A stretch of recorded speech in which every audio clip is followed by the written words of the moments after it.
Alors moi, j'aimerais plein d'effets visuels, des cuts, des transitions, des zooms avec du sound design et puis aussi des effets sonores dans tous les sens et puis de la musique et une belle couleur aussi. Mon budget, c'est 5 euros.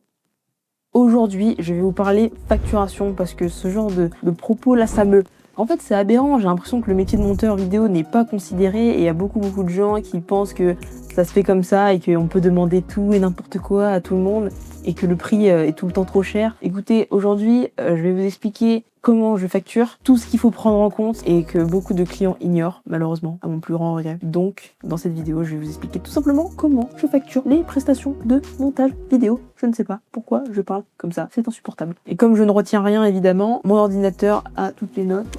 Première chose, quand tu demandes un monteur des effets, tu veux une belle couleur, tu veux du bon son, etc. En réalité, tu demandes plusieurs choses. Un assistant monteur, un étalonneur, un mixeur, un sound designer, etc., etc. Ce sont en réalité plusieurs métiers. Quand tu demandes tous ces effets-là, c'est toutes ces compétences que tu appelles et ça, en réalité, c'est plusieurs métiers. Donc, il y a ça aussi à prendre en compte. Moi, en réalité, on dit on a besoin d'un monteur vidéo, je dois juste faire le montage. Et donc ça va me prendre plus de temps à faire et c'est ça qui va faire gonfler la note, entre autres. Deuxième point, il y a aussi le matériel qu'on utilise. J'utilise voilà, une bonne machine, une bonne connexion, c'est ce qui me permettra de t'envoyer aussi les fichiers rapidement. Mais il faut aussi par exemple un drive comme un Google Drive parce que évidemment 15 Go ça suffit pas. Donc il faut payer aussi un abonnement de drive, que ce soit sur Google ou autre. Donc ça c'est des choses qu'il faut prendre en compte, ça fait partie du service. Bien évidemment les logiciels sur lesquels on va faire le montage, aussi sur lesquels on va faire l'étalonnage. Il y a aussi les sites où on va trouver la musique, les effets, tout ça c'est des abonnements qu'il faut rentrer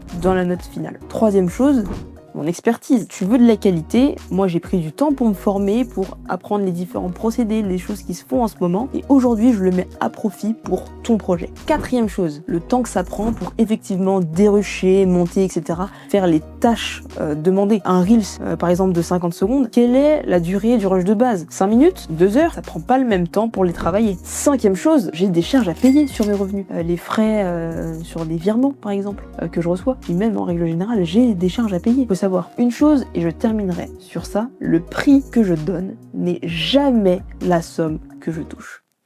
Et je t'ai même pas parlé voilà, de moi, ce dont j'ai besoin pour vivre. Donc oui, pour que ce métier reste rentable, les prix sont justifiés. En tout cas, moi c'est Chloé et je suis monteuse vidéo passionnée. Alors si tu souhaites quelqu'un pour donner vie à tes projets, contacte-moi, j'ai hâte de bosser avec toi.